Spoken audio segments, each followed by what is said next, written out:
আমাদের এই কুমারখালী পৌরসভা সুন্দর মতো একটি সম্মেলন হলো, কিন্তু কুমারখালী উপজেলা এত বড় একটা উপজেলা, এই উপজেলার আহ্বায়ক কমিটি এই নির্বাচনের মাধ্যমে নেতৃত্বে বাছাই করতেছে পদে পদে search committee, word committee, union committee, বিভিন্ন পদে পদে এদের স্বচ্ছতা দিতে পারেনি।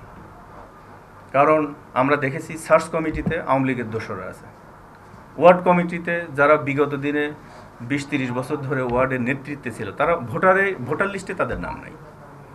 তো এইসব অনিয়ম আমাদের কুষ্টিয়া জেলা বিএনপি ঠিক পেয়েছে, এটা কেন্দ্রও ঠিক পেয়েছে।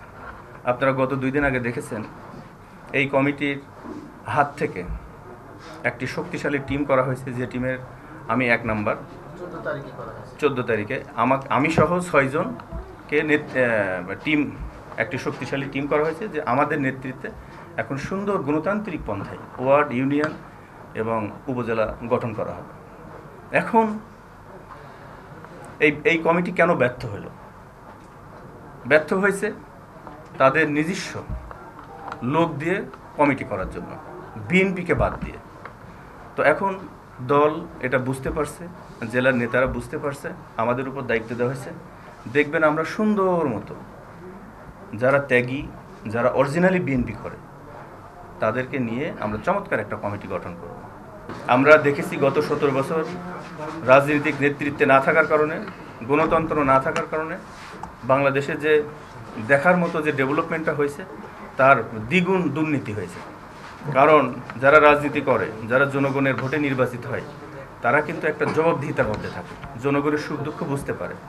এই জন্য যে দেশে গণতন্ত্র নাই, যে দেশে আইনের শাসন নাই, সে দেশ কখনো এগিয়ে যেতে পারে না।